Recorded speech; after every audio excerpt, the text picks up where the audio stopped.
네, 화면을 공유해 보도록 하겠습니다.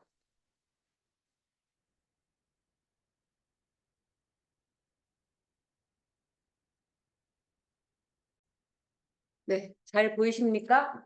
네, 네, 네.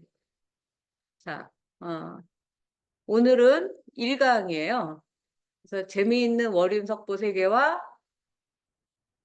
공선사 이야기. 오늘 2024년 9월 4일 수요일 오전 10시고요. 교종 본찰 봉선사 불교대학의 월인석보 경전반으로 되어 있습니다. 월인석보는 조선시대에 한글로 쓰여진 최초의 불교 경전이라는 뜻이죠. 그래서 저는 이제 오늘 9월부터는 다시 동국대학교 세계불교학 연구소의 교수로 일하고 있는 정진원입니다. 여기 제목에서 보시는 바와 같이 우리가 월윤석보의 산실이에요.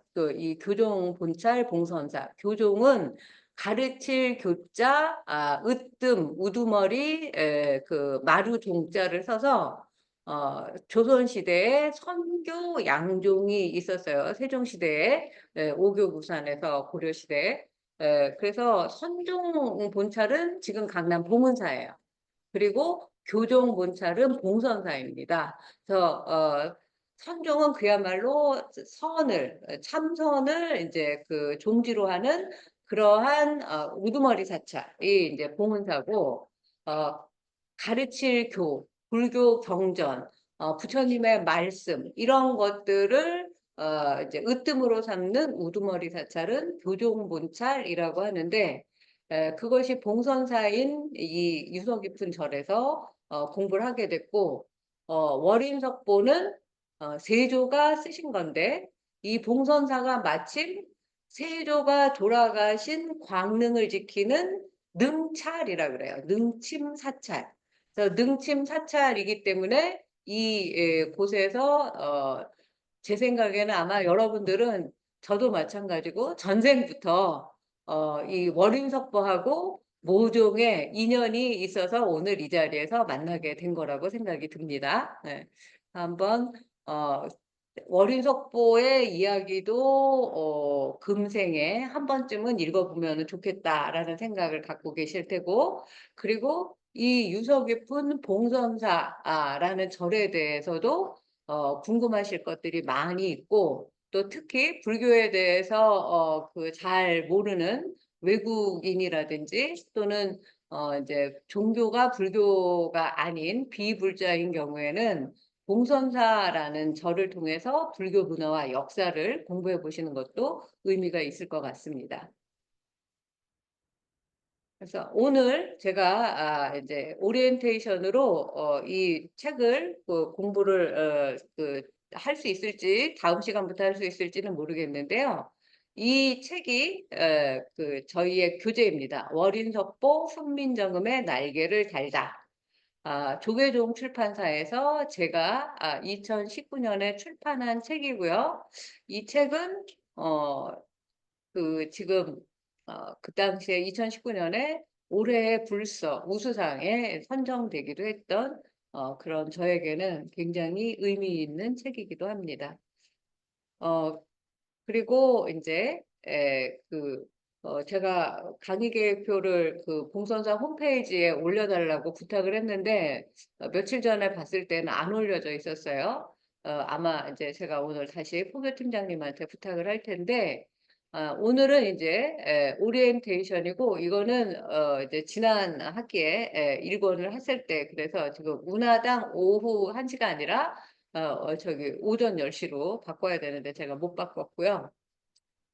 쉽고 재미있는 월인석보와 봉선사 강의 소개를 오늘 해드릴 거고, 그 다음에는 이제 월인석보가 어떻게 탄생했는가, 탄생하게 된 주인공이 있었으니 그 이름은 소원왕후다. 이런 이야기 해드릴 거고, 그리고 우리가 나란말씀이 중국에다라 이거는 다 들어보시고 조금 한 구절이라도 외우실 수 있죠. 근데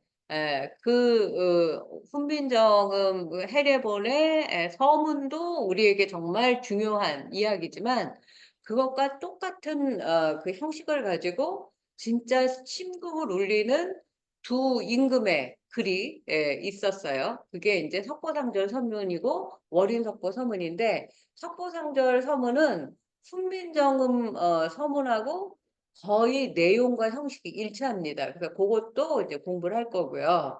그다음에 이거는 인제 수양대군 시절에 세조가 왕자인 시절에 30살에 인제 그 아버지 세종의 명을 받잡고 쓴 거고 그다음에 공부할 월인석보 서문은 왕이 된 다음에 세조가 된 지 5 년째 되는 때에 고 2년 전에 의경세자가 20 살에 죽습니다.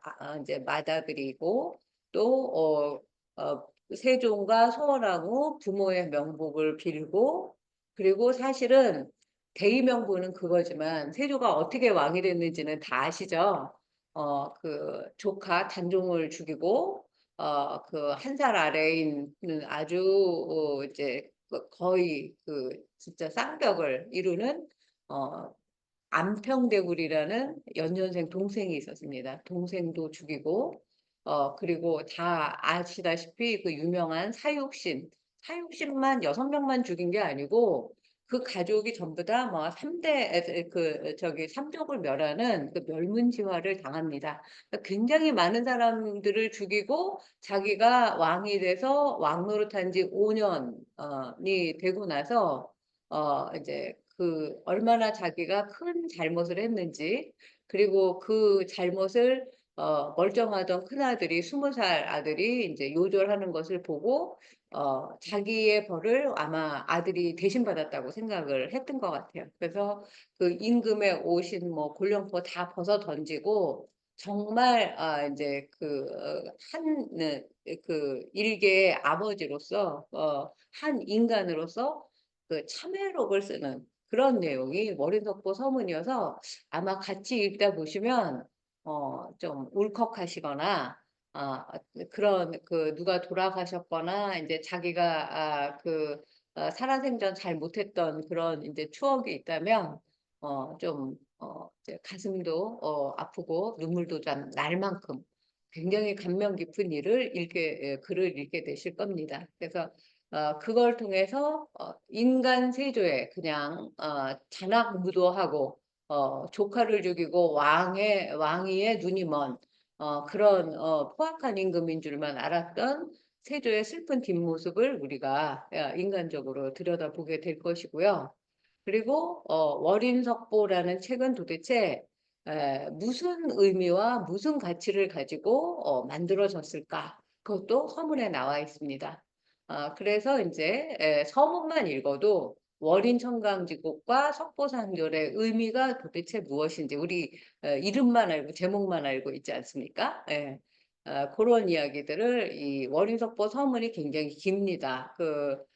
솔직히 말하면 저는 월인석보 서문은 제가 대학에서 가르칠 때에는 제가 불교 지식이 짧아서 학생들한테 가르치지 않았어요. 그냥 바로 서문 다음에 석보상절과 월인청강지곡 본문으로 들어가서 가르쳤는데 제가 또 불교 공부를 문외한이었던 제가 어떻게 하게 됐는지에 대한 편력도 이걸 통해서 같이 들려드리게 될 것 같고 그다음에 이제 본문으로 들어가서 고타마 부다와 부인인 야수다라의 전생 이야기부터 인제 본문이 펼쳐집니다. 석고상절 1 권이 그렇게 되고요. 그다음에는 인제 세조와 정의왕후의 광릉도 답사를 계획 중입니다. 가을날에 이 단풍 들 때 한번 가 보시면 참 좋을 것 같아요. 그다음에 이제 다시 전생에는 지금 우리 석가모니 부처가 선해라는 이름의 비구 스님이었을 때가 있었어요. 그리고 그때 인제 "너는 석가모니 부처가 될 것이다."라는 예언, 수기를 받는 그런 이야기를 공부할 거고 그다음에 인제 우리가 사는 세상을 불교의 우주관에서는 남연부재 또는 남선부주 이렇게 부르거든요. 그래서 우리가 사는 인간 세상 남면부재에 대해서도 이 석고상절과 원인천공지국에서 굉장히 자세히 설명을 해놓고 있습니다. 그리고 우리가 이제 살아서 잘못을 하면 죽어서 지옥에 간다라고 이야기를 하고 있는데 우주의 끝으로 불교의 세계관에서는 이 얘기를 하고 그 지옥의 세계를 아주 진짜 뭐 적나라하게 그 이제 제대로 읽으면 밤에 꿈자리가 사나울 정도로 가위에 눌릴 정도로 아주 구체적으로 설명을 하고 있어서 이 공부도 할 거고요.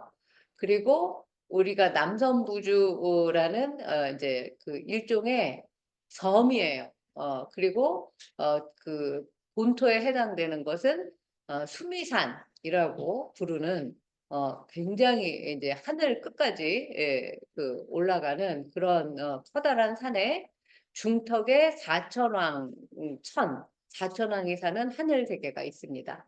그 다음에 그 위에는 도리천 많이 들어보셨죠? 선동여왕이 내가 죽으면 도리천에 장사 지내다오라고 이제 삼국유사에 나오는데 도리천 그리고 이제 욕계 육천이라고 하는 욕계, 색계, 무색계 하늘도 그렇게 이제 그 이제 분류를 해놓는데 그런 이야기들을 공부를 할 거고 이게 다 월인석보 1권의 본문에 나오는 내용들이에요. 그리고 이제 3계 그래서 욕계, 색계, 무색계 이걸 합해서 3계라고 하는데 이 3계를 아우르는 불교의 우주관 우리는 뭐 지구 다음에 뭐가 있죠? 무슨 뭐 그 달이 있고 해가 있고 뭐 명왕성, 천왕성 뭐 이런 거 하듯이 불교에는 이렇게 우주관이 욕계, 색계, 무색계로 이루어져 있습니다. 그 다음에는 이 우주관 공간의 세계를 설명한 다음에는 인간이 거기에 어떻게 탄생했는지 그 일종의 성경의 그 창세기에 해당되는 이야기들이 나와요. 누가 누구를 낳고 누가 누구의 뭐 어머니고 막 이런 이야기들. 그리고 우리의 이제 그 석가모니 부처가 되신 조상들 고타마 구담시 고타마가 구담이거든요. 한자로 등장하게 되는 그런 이야기가 나오고 그 다음에 인간 세계가 처음에는 목의 중심 사회였다고 나와요. 그리고 아주 왕 이름이 민주왕 평등왕이에요. 민주와 평등이 이미 그 시절에 나옵니다. 그래서 이런 것들도 굉장히 우리가 이제 그 기울여서 들어봐야 될 대목이라고 생각이 들고요. 그리고 그 다음에는 시간의 세계가 나옵니다. 성주 괴공의 세계와 인간 수명. 인간의 수명이 처음에는 8만 살이었다고 해요. 그러다가 점점 줄어들어서 뭐 10살까지 내려갔다가 다시 또 이제 조금씩 100살까지 올라가고 지금 우리 인간 100세 시대잖아요. 그러니까 100살 시대에 살고 있다고 생각하시면 되겠어요. 그리고 이제 여기에는 초하루라고 되어 있는데 학장 스님하고 이광수 이제 소설가가 문어 스님의 육촌 또는 제종, 삼종 뭐 이렇게 여러 가지 설이 있는데 어쨌든 옛날에 그 같은 동네에서 같은 해 같은 달에 태어난 1892년 2월생이에요. 둘 다. 그래서 거의 쌍둥이처럼 자랍니다. 그래서 문어 스님은 불교계의 우뚝한 거목이 됐고 이광수는 그래 그 또 이제 그 소설가로서 작가로서 그 이제 국민들을 계몽하는 그런 대단한 사회적 리더였었죠. 그러나 마지막에 이제 친일로 돌아서는 바람에 그 광복이 되고 나서는 문어 스님의 속명은 이학수입니다. 이학수, 이광수 숫자 돌림이죠. 이 봉선사로 불러들여서 여기 이 광동 학교를 세우고 지금도 광동 중고등학교가 있습니다. 거기에 영어 선생을 맡아서 하게 하면서 이광수 선생은 그때부터 자기 스스로를 법화 행자라고 불러요. 법화경을 굉장히 열심히 읽고 관세음보살 보문품이라는 게 굉장히 유명한 법화경의 한 품인데 그걸 가지고 대중소설로 만들어서 인제 많은 사람에게 읽힙니다. 그 소설 제목이 사랑, 안빈과 석순옥의 이야기예요. 그래서 고런 이야기도 제가 해 드릴 거고, 그래서 진짜 그 이광수 전집을 제가 다 읽어서 연구를 한 적이 있었는데, 봉선사에서 일기를 써 놓으신 게 있어요. 경을 읽었다. 연부를 했다. 차를 다려 마셨다. 찬물을 뜨러 다녔다. 뭐 이런 이야기가 나오는데, 짧게 그 찬물을 길러 가던 그 약수터가 아직도 남아 있습니다. 근데 보통 우리는 못 들어가요. 봉선사 불절에도 못 가고 스님하고만 갈 수 있는데, 그 약수터를 알고 있는 스님도 지금 몇 분 안 계세요. 근데 또 쪼끔 전에 제가 일찍 와서 학장 스님을 배웠는데, 우리 조실 원훈 스님의 제자 스님이세요. 거의 인제 80이 되셨는데, 지금도 뭐 저기 책을 교재로 만드시겠다고 막 저한테 한참 얘기를 하셨어요. 그 스님하고 같이 또 아무도 못 들어가는 진짜 광릉 수목원에 이광수 선생이 좌선도 하고 찬물도 기르러 다녔던 그 약수터, 그리고 그 약수터 바로 옆에는 그 인제 그 아침마다 아침 예불 끝난 다음에, 예전에 조선 시대에는 봉산사 스님들이 그 일렬로 줄을 지어서 이렇게 언덕에 올라가면 광릉이 보였다고 해요. 그 광릉에 아침마다 그 인제 인사를 드렸다고 해요. 그런 인제 평평한 그런 땅이 있는데, 둔덕 같은 땅, 그것도 같이 보실 수 있도록 그렇게 하겠습니다. 그리고 그다음에 과거, 현재, 미래의 겁 이름과 부처님의 명호. 우리는 석가모니 부처님 한 분만 알고 있지만, 사실은 과거 7불부터 굉장히 많은 부처님들이 계셨죠. 그래서 그 부처님들에 대한 이야기도 공부할 거고, 그리고 이제 마지막에는 어린석고 1권은 108장으로 끝납니다.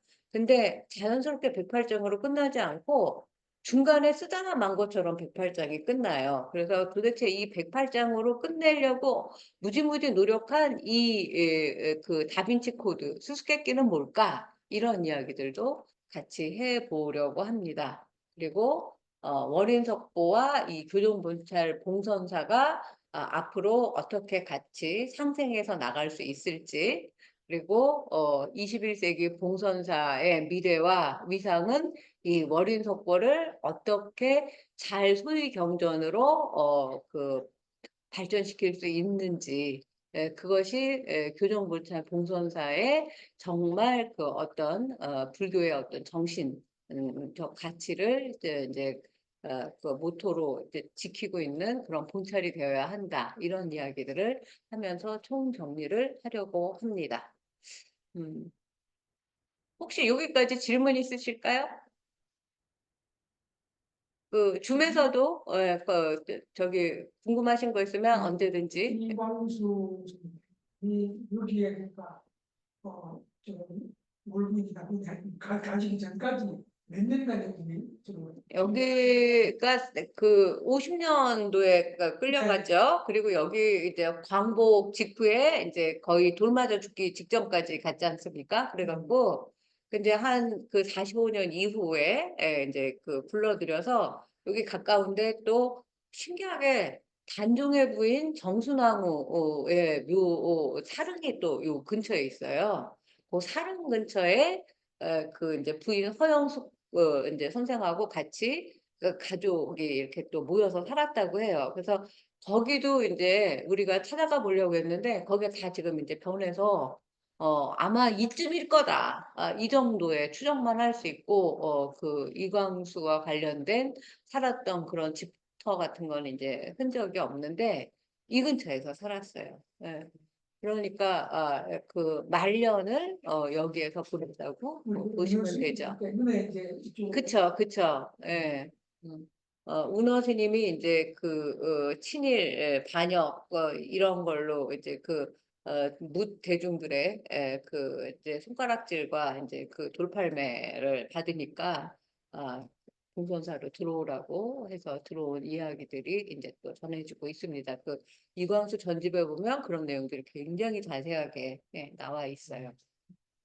그 이야기는 그때 또 자세히 하고 이런 식으로 하여튼 이제 내년 2월까지 공부를 할 예정이고 그 사이사이에 이 봉선사 어떻게 창건되었는지 그리고 또 이 나란말씀이라는 영화 좀 이따도 말씀을 드릴 텐데 그 영화에서 어떻게 이제 그 신비대사와 신비대사의 수제자라고 할 수 있는 이제 그 하결 합조 스님이 여기 창건부터 관계가 되어 있고 그 또 주지 스님을 하세요. 그래서 그런 이야기. 그래서 이게 정말 한글 불경의 산실이라는 걸 봉선사 스님들이 반드시 알아야지 돼요. 그래서 나는 이 강의는 스님들이 필수로 참석해야 된다라고 제가 계속 이제 강조하고 있는데 이제 마침 새 주지 스님이 오시고 해서 조만간 한번 뵙고 면담을 이제 그 해서 이런 말씀을 좀 드리고자 합니다. 음, 어, 뭐 전영숙 교수님 괜찮으세요? 뭐 궁금하신 거 없으세요? 네, 그럼 넘어가도록 네, 잘 하겠습니다. 듣고 있습니다. 네. 네. 이제 제일 먼저 월인석보는 책 속의 책 훈민정음 언해로 시작이 돼요. 그래서 그 월인석보라는 책 안에 책 속의 책, 북인북 해서 5권의 책이 들어있다고 보시면 돼요. 그래서 첫 번째는 훈민정음 언해라고 해서 훈민정음을 독학할 수 있는 학습서로 들어있어요. 그래서 훈민정음 글자를 깨치고 난 다음에 그 다음에는 부처님의 일대기를 8장의 그림으로 그려놓은 게 있어요. 팔상도라고 하거든요. 그림책이 나와요. 두 번째는. 예. 그리고 이제 이 책을 짓게 된 동기를 차근차근 석포상절 서문과 월인석보 서문에서 설명을 하고 있어요. 그래서 석포상절 서문은 굉장히 짧습니다. 근데 월인석보 서문은 거의 책 한 권이라고 할 정도로 길어요. 그래서 이 사실은 서문도 한 권의 또 다른 책으로 봐줄 수도 있는데 그럼 6권이 되니까 이 책을 짓게 된 동기는 세종의 부인이자 세조의 어머니인 소원왕후께서 돌아가셨기 때문이에요.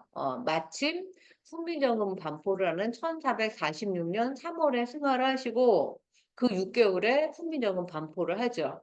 그래서 이 아들이 어머니가 이 수양대군 집에서 돌아가세요. 그 정도로 어머니하고 사이가 각별했고 그 수양대군의 부인인 나중에 정의왕후가 되시는 광릉에 그 같이 묻혀 있죠. 부부 합장이 아니라 부부가 이제 우리가 보면 광릉에 들어가면 왼쪽에는 세조왕릉이 모셔져 있고 오른쪽에는 정의왕후 능이 모셔져 있는데 정의왕후가 세조보다 오래 살았기 때문에 그 묘자리서부터 자기 들어갈 그 자리까지 다 정의왕후가 진두지휘해서 만든 능이 광릉이고 그 광릉을 지키기 위해서 봉선사를 짓게 하라고 명령을 하고 학조 하결을 시켜서 창건하게 한 것도 정의왕후예요.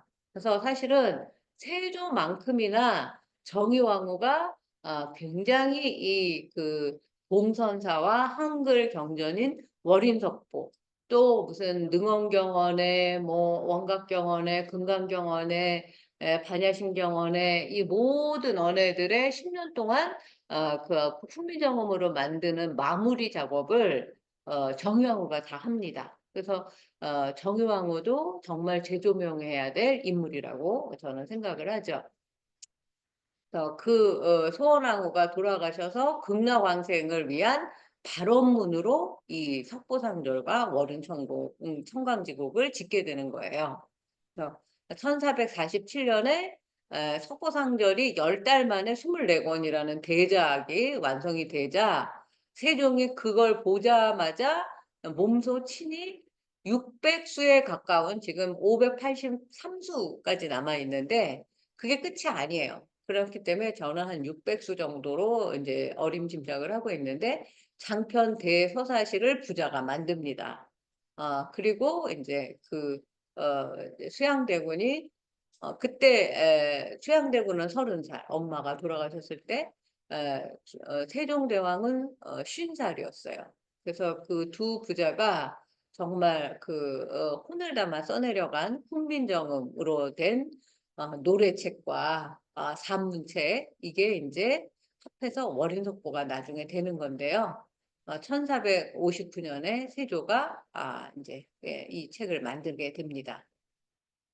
그래서 여기에 우리가 그토록 이제 존재를 찾아 헤매고 나란말싸미에서 그 신비대사가 훈민정음을 세종도왕과 이제 그 보필해서 만들었다는 그 내용 때문에 우리로서는 그거 인정 못하죠. 어렸을 때부터 세종대왕이 혼자서 몸소 세종 어제 훈민정음이라고 배웠기 때문에 어디서 듣도 보도 못한 스님이 갑자기 나타나서 세종대왕의 공적을 가로채려고 하느냐, 이런 이제 반감과 또 이제 기독교 들의 이제 도들의 그 일부 정말 거센 또 이제 뭐 악의적인 그런 회방과 이런 걸로 그 나란말씀이라는 영화가 잘 금방 2주 만에 이제 막을 내리게 됐는데 그 영화 정말 좋은 영화고 제가 이제 그 감독하고도 나중에 이제 친해지기도 했는데 월인석보를 저한테 미리 배웠으면 그 훈민정음 해례문만 가지고 그걸 만드니까 그 경광부의 한 논리가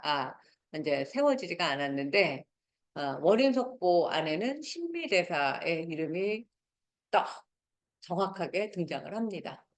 이를 뒷받침할 결정적인 유적지인 그 세조가 모셔진 광릉, 또 그 광릉을 이제 보호하기 위한 이제 그 제사 지내기 위한 능침사찰 봉선사, 그리고 신비대사의 복처남도 같이 답사할 수 있으면 좋을 것 같습니다. 앞으로 우리가 이 월인석보 이것만 아니라 제가 오늘 책을 다 가지고 왔는데 사실은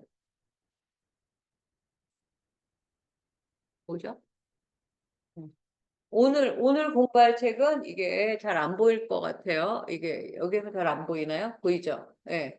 요게 이제 1권이고, 이 책이 끝나면, 월인석보 그대 이름은, 한글대장경 2권이 나오고, 그 다음에 이제 3권은, 월인석보 3권은 아직 우리에게 전해지지 않아요. 그러나 석고상절 3권이 전해지는데, 이 석고상절 3권 내용에다가 월인 청강지곡이 또 상권만, 상중하 3권 중에서 상권만 전해지는데 거기에 있는 것들을 제가 다 가려 뽑아서 석보 월인으로 만든 책이에요. 그래서 요 세 책까지를 일단 하시면 좋을 것 같고, 거사님 지금 왜 들어오세요?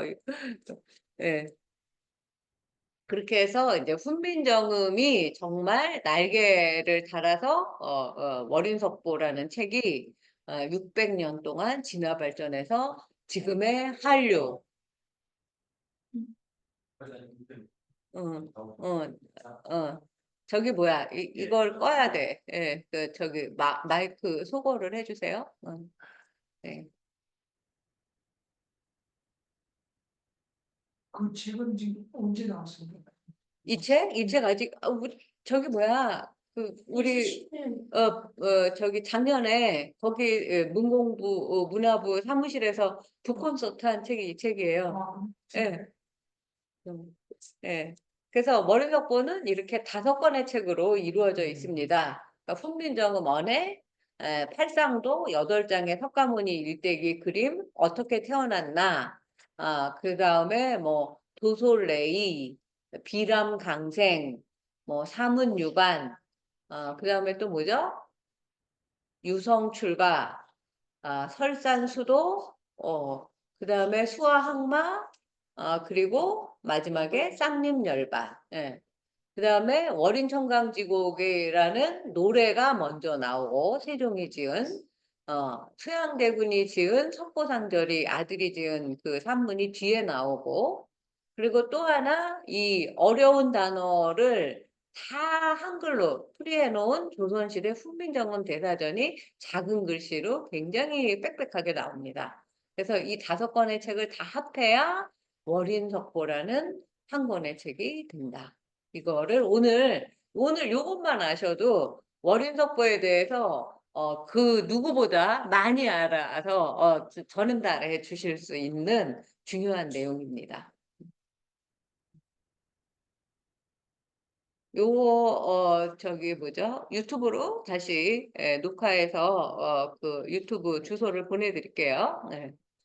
그래서 월인석보 기사가 굉장히 처음에 봉선사 불교대학 최초로 월인석보 정규 강좌 개설 이런 이야기들이 이제 나오고 사실은 이제 요번에도 미디어 부타하고 인터뷰 365에서 우리 기사가 나왔습니다. 그리고 이제 이 나란 말씀이 중국에 달아. 나란 말씀이 이제 훈민정음이라는 말이지 않습니까?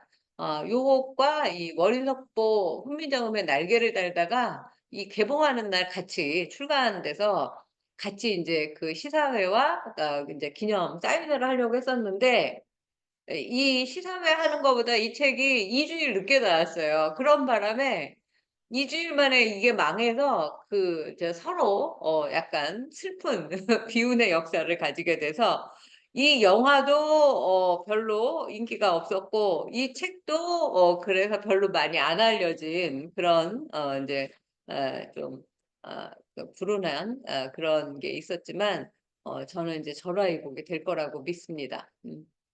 그리고 인제 이 영화 나란 말싸미는 요거는 인제 그냥 넘어가도록 하겠습니다. 아까 너무 많이 그냥 볼까요? 문자를 중놈들하고 만들었다고요.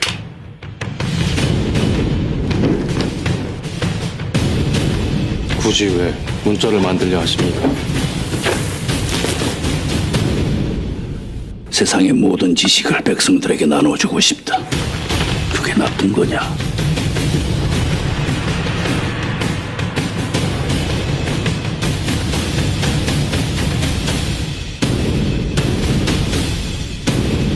세상에서 가장 쉽고 가장 아름다운 문자. 안 거죠. 네. 그러네. 예. 네. 예. 것도 있고 이제 이 나란 말싸미의 영화 내용은 훈민정음을 세종과 신미 스님이 함께 만들었다고 하는 거잖아요. 그게 제일 중요한 건데 우리는 아까 얘기한 대로 세종대왕이 혼자서 훈민정음을 만들었다고 배우고 훈민정음 해례본은 그다음에 인제 이론적으로 지표전 학사들이 쓴 책 이렇게 배웠기 때문에 지금까지 우리가 알던 상식을 뒤엎는 그런 파격적인 영화 내용이었기 때문에 국민들이 받아들이기가 처음에는 쉽지 않았을 것 같긴 한데 그래도 인제 다양성의 여러 가지 설에서 이것도 굉장히 중요한 거예요. 그래서 앞으로 요것들을 우리가 조각조각 모아서 저는 이 훈민정음이 어 도저히 인간 혼자서 만들 수 있는 그런 작업이 아니다. 집단 지성의 힘으로 만들어졌다. 그 증거는 어디에 있느냐? 월인석보 서문에 나온다.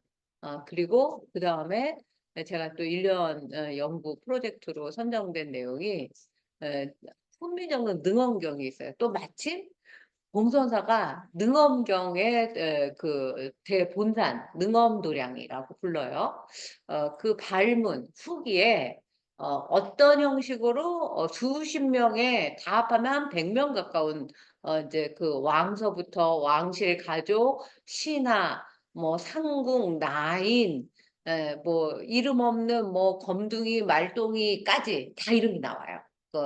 성도 없고 그런 아주 우리가 그때 계급 뭐 양반 뭐 노비 사회에서 그 노비들까지도 다 읽을 수 있는 그런 어마어마한 기록들이 나옵니다. 우리 요 이제 내려가다 보시면 보물 봉선사 대종 큰 종이 있는데 거기에도 한글 이름으로 이 종을 만드는데 보시한 이름들이 쭉 새겨져 있는데 그 공부도 우리가 앞으로 할 겁니다. 음. 그 기록에 우리가 공부한 인제 그 신미 스님의 역할이 기록되어 있습니다. 앞으로 기대하셔도 좋아요. 그래서 훈민정음으로 쓴 책 월인석보 오늘은 쉬지 않고 보통은 이게 1시 90분이라서 한 45분 하고 조금 쉬고 그다음에 하는데 아까 이거 접속하는 데 시간이 너무 걸려서 오늘 바로 이어서 하고 끝내도록 하겠습니다. 머린석보라는 책은 훈민정음으로 이루어진 최초의 조선 대장경입니다. 라고 이제 제가 이게 아마 외국 가서 특강했던 내용을 같이 해놨던 것 같아요. 그러니까 우리는 많이 다 외워서 알고 있지만 1443년에 훈민정음을 창제했고 그 다음에 1446년에 훈민정음을 세상에 널리 알리는 반포를 했다. 이런 이야기를 이제 다 알고 있고요.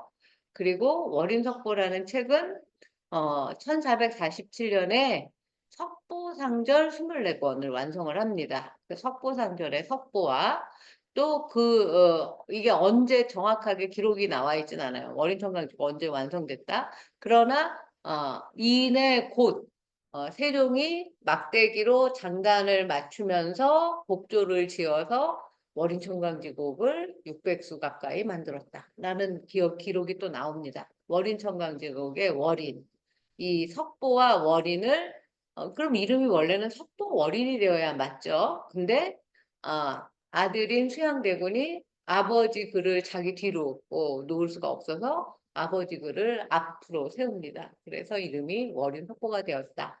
라는 이야기. 그래서 이거는 조선식 대장경 스타일이다. 보통 불교 경전의 스타일은 석보상절 다음에 산문 다음에 운문 요약해서 개송으로 말한다. 이렇게 나오는데 이제 조선식의 월인석보는 거꾸로 순서를 그래서 조선식이라고 제가 이름을 붙였어요. 그래서 이런 책의 체제는 훈민정음 해례본 제가 가지고 있는 책인데 이렇게 이제 아, 야, 요에다가 뭐 이를 붙이면 위, 뭐 이렇게 된다. 그러고 결말 요약해서 노래로 만들면 이렇게 이제 노래처럼 이렇게 뭐 모자지음 유중 뭐 이렇게 나온단 말이죠. 이런 형식으로 나와야지 이제 책의 그 형식이 되는데 월인석보는 이런 시가 먼저 나오고 산문이 나중에 나오는. 그래서 이제 조선식이다. 이것도 그냥 넘어가도록 하고.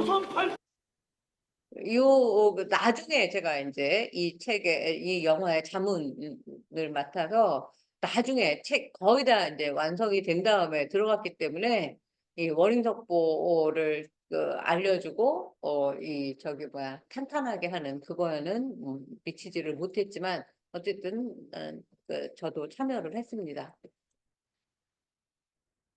그리고 이제 봉선사와 강릉에 대해서 잠깐만 이제 설명을 하고 오늘은 마치도록 하겠는데요.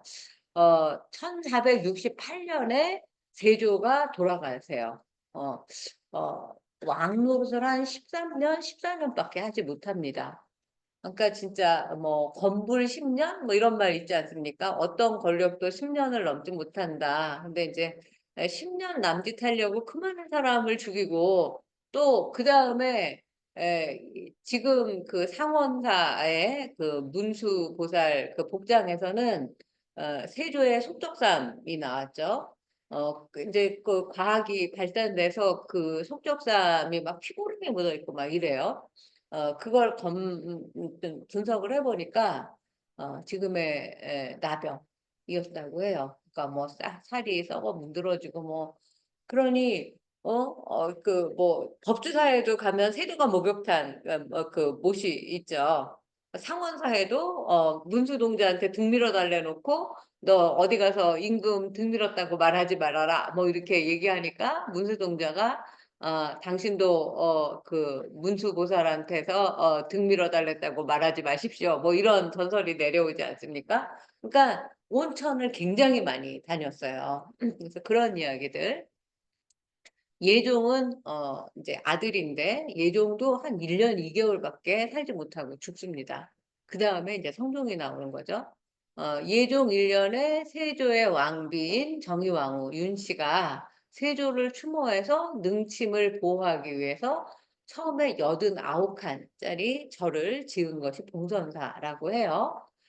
그리고 봉선사 현판은 이제 예종이 직접 썼다고 하는데 이제 그 유교 때 전소가 되고 또 조선시대 때도 계속 이제 절들은 나무로 지어지고 또 향을 피우고 초를 밝히고 하니까 불이 많이 나죠. 여기 문화당에도 봉선사 편액이 있었는데 없어졌어 오늘 보니까. 저기 갔어요. 어디요? 역사. 역사박물관. 네.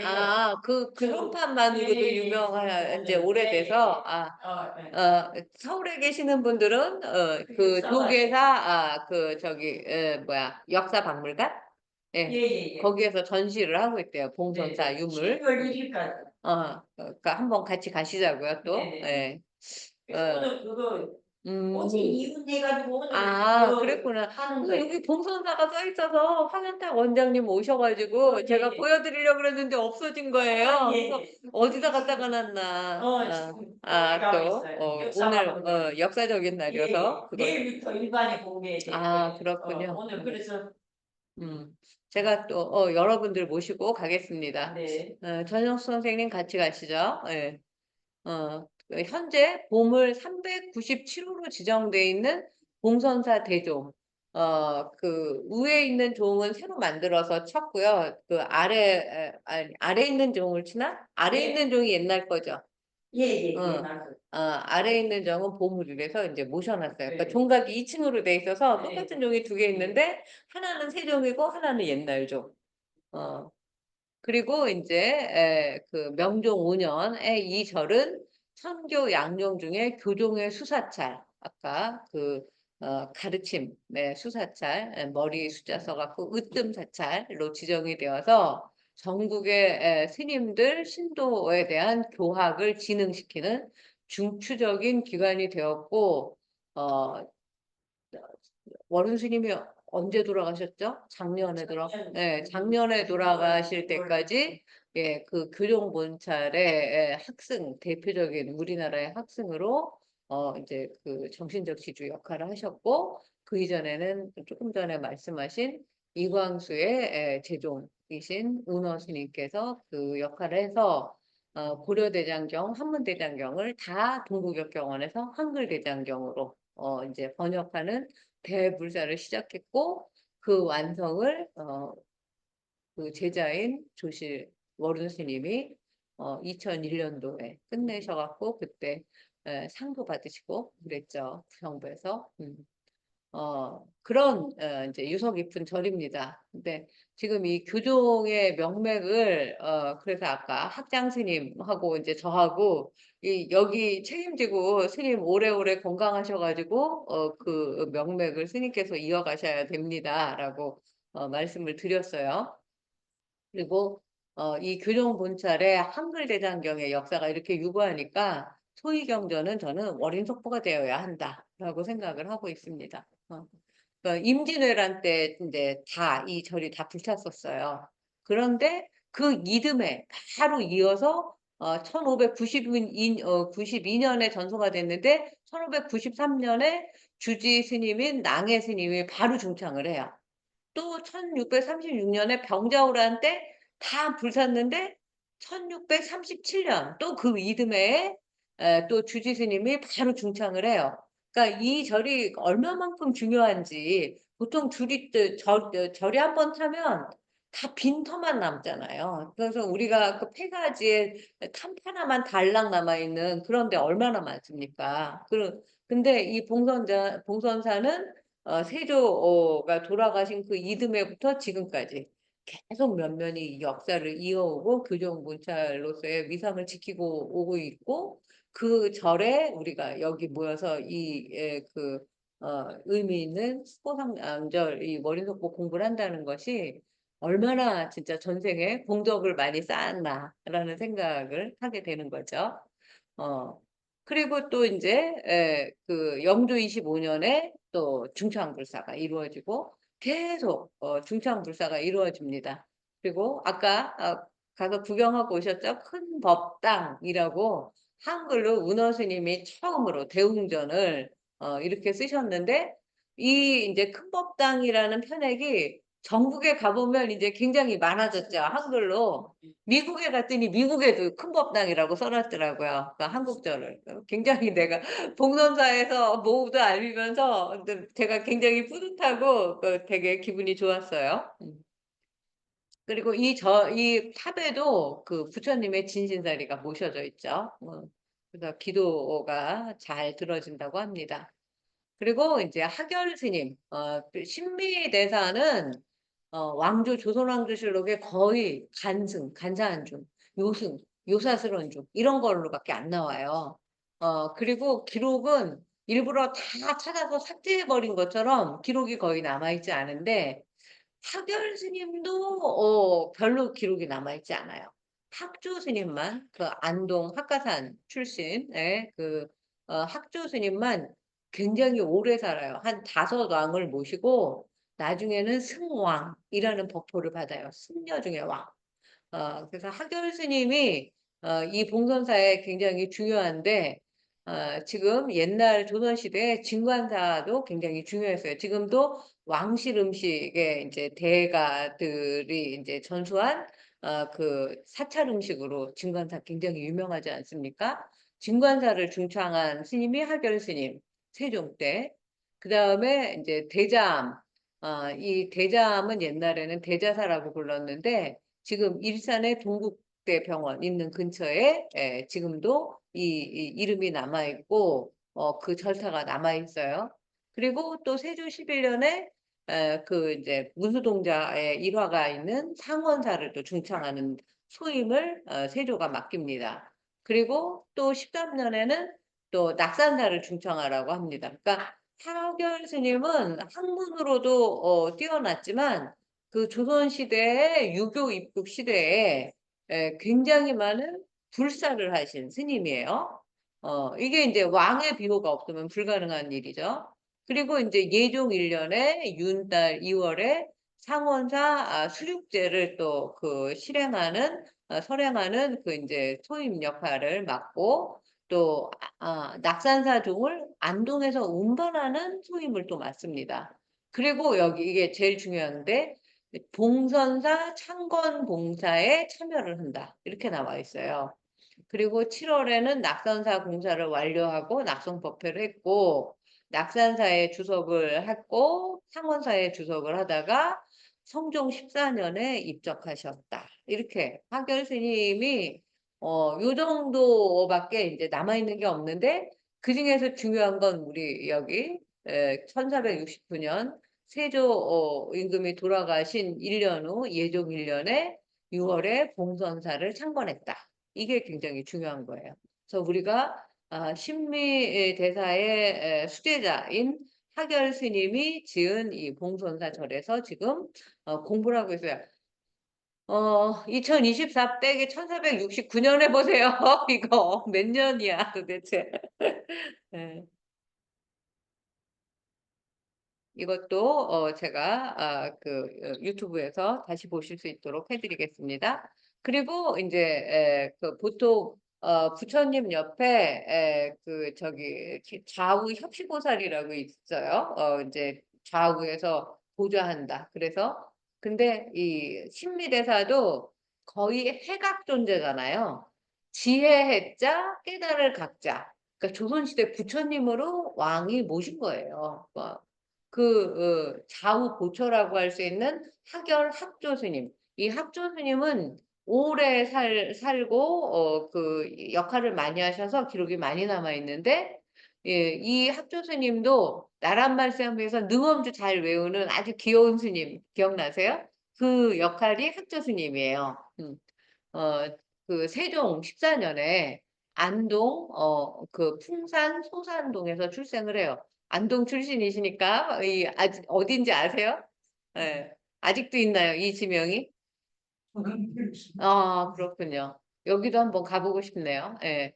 그 다음에 세종 29년에 용문사. 용문사는 우리 여기, 저기 봉선사 말사죠. 그 양평에 있는 용문사의 불상을 조성을 하고, 보전을 중수하고, 그 다음에 세조 14년에 유점사는 금강산에 있는 절이죠. 거기에 또 중추 이제 봉사를 하고 또 명나라 사신을 접대하는 정도의 그러니까 외교부 장관 역할도 하는 거예요. 그다음에 또 세조의 기신제, 세조의 대사를 기신제라고 해요. 기신제를 선행을 하고 또 마찬가지로 예종 1년 1469년에 봉선사를 학열 스님하고 같이 창건을 해요. 그래서 학열학조 스님이 얼마나 중요한 그 스님인가. 근데 이 두 스님의 스승은 누구라고요? 신비대사. 그러니까 신비대사의 명을 받자와 이 그 좌우보처의 학열학조 스님이 이 봉선사를 지었다라고 아셔야지 됩니다. 그래서 오늘 월인석보가 책 속의 책 5권으로 이루어졌다. 봉선사는 학열학조 스님이 지었다. 이 두 가지만 알아도 봉선사의 그 누구보다 이제 아주 전문 지식이 되셨다고 할 수 있어요. 그리고 성종 때에 원각사 주지를 했다. 원각사는 지금 탑골공원에 있었던 절이죠. 그 다음에 직지사의 주석도 하셨어요. 직지사는 지금도 있고 직지사의 부도탑이 학조 스님 그대로 남아있고 또 복천함에도 신미대사 옆에 나란히 또 부도탑이 남아있어요. 그래서 학조대사는 굉장히 이제 그 자치가 선명하신 그런 분이죠. 그 다음에 여기 보시면 성종 15년 1484년에 8월에 봉선사 주지 역할을 하시는 거예요. 직기도 하고 주지도 하시는 아주 중요한 역할을 하시죠. 그러면 32년에 태어나서 84년에 되니까 주지가 되니까 52세예요. 그러니까 만년이라고 할 수 있죠. 그 다음에 해인사 대장경 지금 그 장경가 그걸 중건하는 역할도 이제 맡아서 하시고 또 흥복사도 창건하시고 또 해인사의 원당함도 중청하시다가 1513년에 입적을 하십니다. 꽤 오래 사신 거예요. 이 옛날로 치면. 이런 학열학조 스님의 이제 역할도 우리가 좀 더 자세히 이제 맞춰 찾아볼 거고 봉선사에서 이제 최근에 가장 큰 영향력을 끼치신 분이 운어 스님이시죠. 이 봉선사의 운어 스님도 저는 뵐 수도 있었는데 불경서당의 초창기 멤버들은 운어 스님을 이제 배웠어요. 근데 저는 이제 돌아가신 다음에 90년대에 저기 조실 스님, 어른 스님한테 불경을 배웠기 때문에 운어 스님은 이제 생전에 뵙지 못해서 참 안타까워요. 운어 스님은 광복 이후에 경전을 한글로 번역하는데 집중하셨어요. 불교 대중화에 열정을 쏟았습니다. 그전에는 독립군이셨죠. 불경 한글화의 취지를 살려서 대웅전 대신 큰 법당이라는 이름을 최초로 쓰신 분. 우리나라의 사찰 법당 가운데 최초의 한글 편액이었고 또 큰 법당 옆에 주련 편액도 다 저기 한글로 쓰여 있는데 그 서예가로서 대가이신 김인석 선생의 글씨고 큰 법당 주련 글씨는 또 석주 스님이라고 이분도 대가이신데 석주 스님의 글씨입니다. 그리고 큰 법당 뒤편에 조사전에도 한글 주련이 붙어 있으니까 가시기 전에 한번 주련도 다 읽어보시고 이건 너무 쉽지 않아요. 이절을 처음 지어 기울면 바로 잡고 불타서 다시 지은 고마우신 구동덕. 이게 이제 운어 스님의 이제 그 시예요. 네. 그리고 그 운어 스님은 또 돌아가시기 전에 내가 죽고 난 다음에 아래와 같이 부탁한다라고 이제 그 유서를 작성하셨는데 그 장례를 크게 치르지 말아라. 봉선사 그냥 화장장에서 간소하게 답의해라. 이제 화장해라. 내 제자들만 모여서 해라. 뭐 이렇게 크게 뭐 전국에서 다 오게 하지 말아라. 그 다음에 초종 범절은 극히 검약하게 하라. 검소하게 해라. 막 사치나 허연이나 만장 뭐 무진장 많이 막 이렇게 하지 말아라. 화한 이런 거 다 사절해라. 습골시에 사리를 주우려 하지 마라. 대종사라고 쓰지 마라. 그냥 법사라고 써라. 그 다음에 49제도 간소하게 해라. 그리고 내가 가지고 있는 중요한 책, 고려대장경, 한글대장경, 화엄경은 봉선사에 기증해라. 마음 속이는 중로로 타지 말아라. 이건 제자들한테 하는 이야기고요. 문도관에 화목하고 파벌 짓지 마라. 문집을 간행하지 마라. 이거를 거의 비슷하게 한 게 법정스님이죠. 법정스님 은어스님의 제자예요. 네. 예. 그래서 관도 없이 그냥 죽은 그 시신 자체 뭐 이렇게 덮고 있던 입을 덮어서 그냥 그 가지게 이게 이제 72년에 이제 하셨는데 79년인가 80년인가 왜그 정도? 그때 돌아가셨죠. 예. 그래서 이거는 저는 진짜 너무 우리한테도 귀감이 되고 그래서 요것들도 한번 같이 읽어보고 싶었었던 글이에요. 예. 그리고 이제 일제 강점기에 이 촬영한 봉선사 제가 90년대 왔을 때 요런 행당체 같은 게 없었어요. 근데 이제 오히려 일제 강점기에는 다 남아 있었었죠. 예. 그리고 요게 이제 봉선사 대정에 새긴 정란종의 명문인데 정란종은 또 이제 조선시대의 대단한 문장가였어요. 제 선조이기도 합니다. 그 다음에 이 봉선사를 세울 때 이 종은 같이 조성한 건데 1950년 한국 전쟁 났을 때 이 절은 다 탔는데 종만 덩그러니 남아 있어서 지금 옛 흔적을 볼 수 있는 건 이 대종밖에 없는 거예요.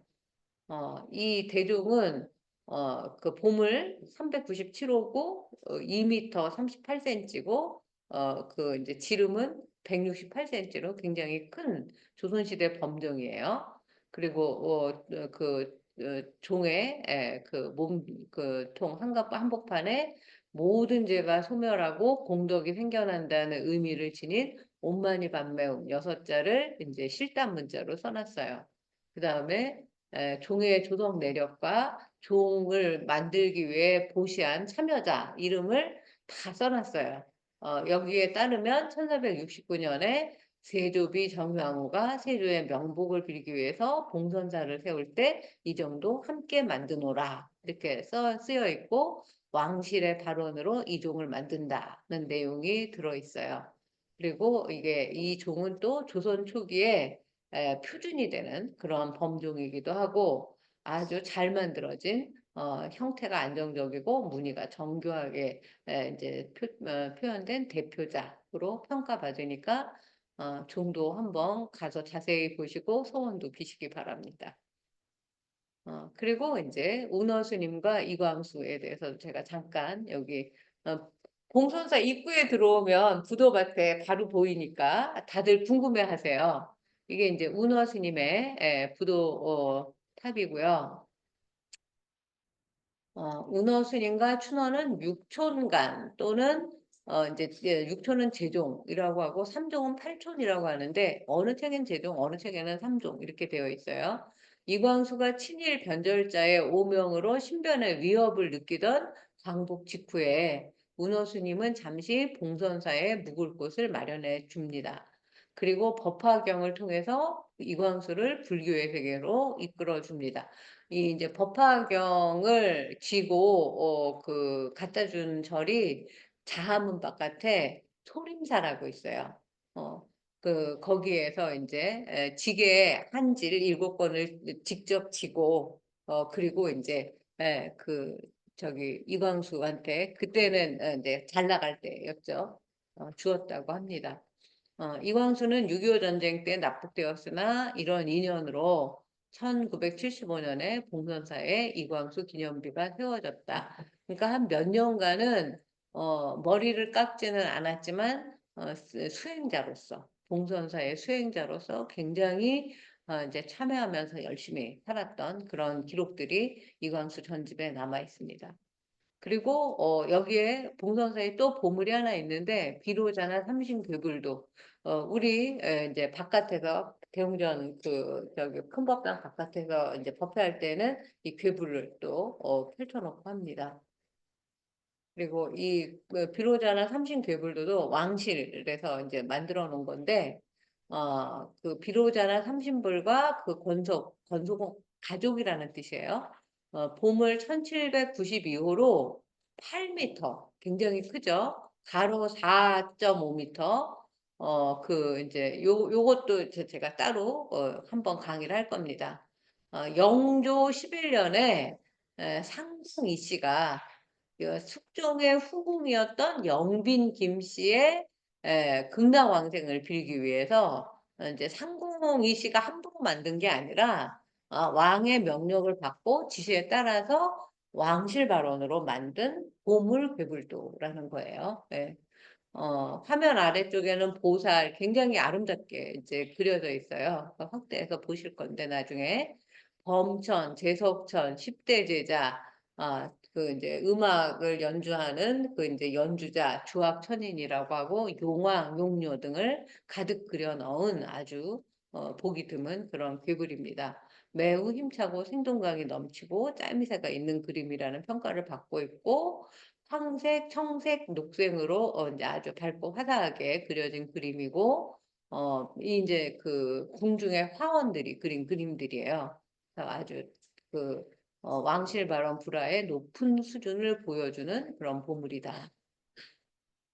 그리고 이게 이제 하늘에서 찍은 광릉. 요게 이제 그 홍살문이 있고요. 제사 지내는 정각 준비하는 곳이 있고, 요게 세조왕릉이고, 요게 이제 정의왕후의 그 왕릉입니다. 요것도 한번 요새는 못 올라가는데, 우리가 이제 답사왔다고 얘기하고 하면은 이제 올라갈 수 있을 거예요. 지금 오늘은 안 나오셨는데 가와제 선생님은 석보상절을 그 일본어로 번역하고 계세요. 그래서 그 책도 몇 권 내고 뭐 이제 신문 인터뷰도 한국에서도 많이 하고 그러셨는데 저하고 같이 이그 광릉에 가서 이제 기도를 했었던 그런 이제 일도 있었습니다. 요 광릉에 대해서 잠깐만 이야기를 하면 광릉은 조선 7대 세조와 정우왕후 윤씨의 능입니다. 그러니까 1468년은 세조가 돌아가시고 1483년은 정의왕후가 돌아가신 해예요. 그러니까 정의왕후가 거의 한 10만 년 더 사시고 돌아가셨죠. 광릉은 같은 산줄기에 좌우 언덕을 달리해서 왕과 왕비를 각각 따로 모신 능이다.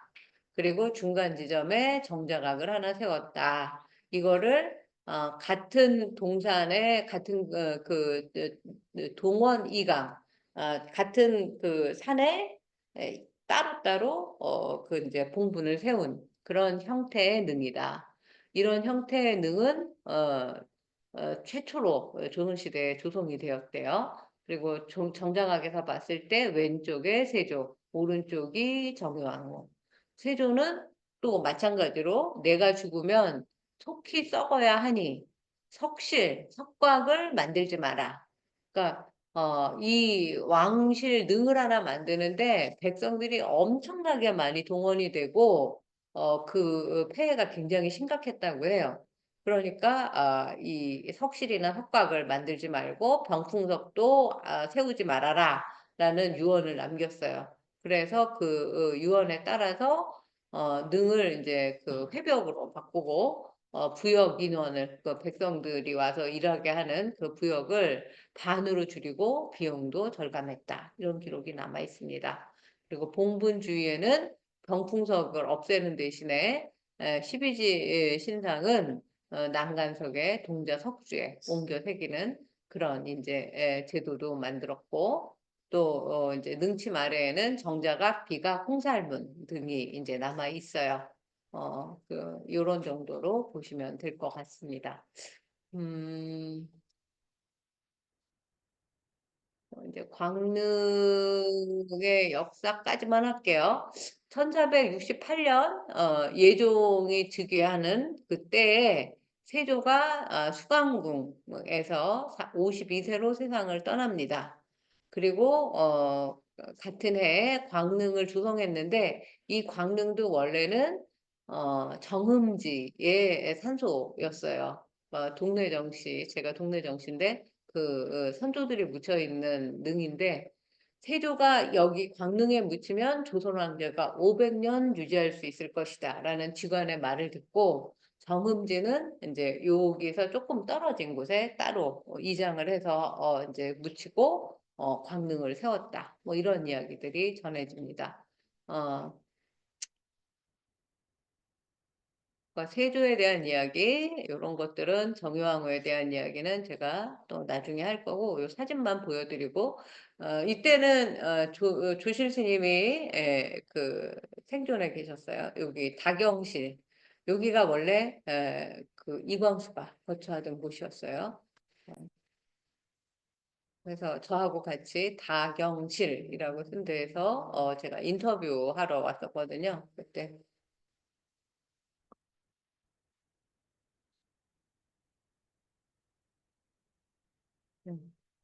같이 사진을 찍었던 거고, 그리고 여기 앞에, 그 다경실 앞에 보면 다경실터라고 써 있어요. 이건 운어 스님이 개울에 가서 직접 돌을 업어 갖고 와서 못을 납작하게 이렇게 두드려서 새겼대요. 한자 한자 다경실터. 이때 가다가 보실 수 있습니다. 그다음에 이게 이제 큰 법당 안에 그 이제 한글 경전, 벽에 경전을 붙였다고 해서 벽경이라고 하니까 맨날 가서 삼배만 하고 나오시죠. 저기 뭐야, 벽경도 한번 구경 잘 해보시면 좋을 것 같고, 이쪽에는 화엄경, 이쪽에는 법화경, 이제 뭐 불상을 중심으로 해서. 그리고 여기에 보면 객원당이 이제 정유왕후와 정문수행 보살이라고 이후락의 장모가 6.25 전쟁 후에 다 소실된 이 절 중창불사를 이 일가족이 다 했어요. 정문수행, 딸 정보현행, 이후락 이렇게 해서 이광수 기념비 옆에 작은 비석에는 그 세 사람 월파거사라고 불러요. 누구죠? 지금 말한 그 중앙정보 이후라, 이후라, 정문수행, 보현행 그 세 사람의 이름이 쓰여진 작은 비석도 오늘 가시다가 보고 가시기 바랍니다. 그리고 봉선사 동종의 이름들도 빼곡하게 쓰여져 있는데 이것도 시간을 내서 따로 공부해 보도록 하겠고, 이 비각과 비석은 이건 이제 제가 광릉 가서 찍어 온 거예요. 이게 세계문화유산이 됐죠. 이런 것들도 우리가 답사 가서 보도록 하겠습니다. 네. 몇 시가 됐나요? 오늘은 11시 반이 됐네요. 네. 네. 여기까지 하도록 하겠습니다. 네, 네. 혹시 질문이 있으세요? 없으세요? 네. 자, 그러면 오늘 봉선사에 11시 반에 또 조계사로 떠나는 그런 행사가 있대요. 그래서 오늘 여기까지 하도록 하겠습니다. 전영숙 선생님, 저기 뭐야, 오늘 고맙습니다. 산토시 교사님 고맙습니다. 네, 예, 수고하셨습니다. 제가 잘 들었습니다, 만들어서 교수님. 네, 올려드릴게요. 유튜브로. 고맙습니다.